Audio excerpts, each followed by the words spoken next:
Just listen to this for a moment. Now, this isn't from some obscure anti-Allied leaflet. No, this is from The Economist, published on December 30th, 1944. Can you believe that? Just as victory in Europe seemed right around the corner, the great Anglo-American alliance was, well, secretly falling apart at the seams. So today, we're travelling back to 1945, but we're doing it in a very specific way. We're leaving all our hindsight at the door. We're going to experience this incredible year as it actually happened, through the eyes of journalists who were right there on the ground. And what they saw, what they wrote about, wasn't some simple story of triumph. It was a year of victory, absolutely, but one that was just riddled with profound anxiety. We've broken this down into 4 parts. First, we'll look at the deep cracks that were forming in the Allied coalition. Then, we'll witness the final violent collapse of the Third Reich. After that, we'll walk through the ruins of a defeated Germany. And finally, we'll watch as the victors try to build a new world, even as they were already starting to drift apart themselves. Right, so let's get into it. The year 1945 did not open with some big confident celebration. Far from it. It actually began with frustration, a stalemate on the battlefield, and a surprising amount of bickering behind the scenes. That quote we started with, it came from this very issue. The editors said there was a need for some very plain speaking to act as a safety valve. The relationship wasn't just a bit strained, it was hitting a breaking point over what to do in Greece, in Poland, and a dozen other simmering arguments. I mean, the sheer range of complaints was just staggering. You had American critics accusing Britain of being everything at once, too tough on Russia, then too soft, of not pulling their weight in the fight, while somehow also stealing a commercial advantage. And the British, well, they were just sick and tired of what they saw as American hypocrisy, coming from a country that, in their view, sat on the sidelines during the most desperate days of the war. Trust was wearing incredibly thin. And all this political gloominess, it was perfectly mirrored on the battlefield. The new year kicked off not with a final glorious charge, but with a real sense of disappointment. You see, after the breakout from Normandy, pretty much everyone hoped the war would be over by Christmas 44, but the advance just stalled. The German army, which had looked like it was about to completely collapse, had somehow managed to stabilise the front and even launch a huge counterattack in the Ardennes. The Allies were well and truly stuck. And The Economist made this absolutely crucial point. The Allies were actually accidentally helping the enemy. Their political squabbling gave the Nazis hope that the whole coalition might just fall apart. And because the Allies hadn't laid out any clear peace terms, it let Goebbels convince the German people that surrender meant total annihilation. It gave them the most compelling reason to fight on, just to survive. But then, in the spring, everything changed. The deadlock didn't just break, it was utterly shattered in one of the fastest, most violent military collapses in all of history. The speed of it all was just breathtaking. I mean, look at this. On March 7th, the first Allied troops get across the Rhine. By the beginning of April, Allied tanks are just pouring across the German plains. And by the first week of May, it was all over. An entire nation had been overrun in less than 2 months. And the crossing of the Rhine, that was the moment. That was the game changer.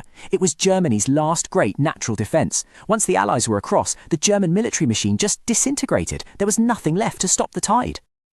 As May began, the end of the regime was brutally, horribly clear. Mussolini had been executed by partisans, and Hitler, according to reports out of Hamburg, was dead. And this was no heroic Wagnerian last stand. No, the Nazi leadership just dissolved in a frenzy of score-settling, suicides and desperate attempts to flee. As the magazine put it, it was a gangster's end. Total, squalid and pathetic.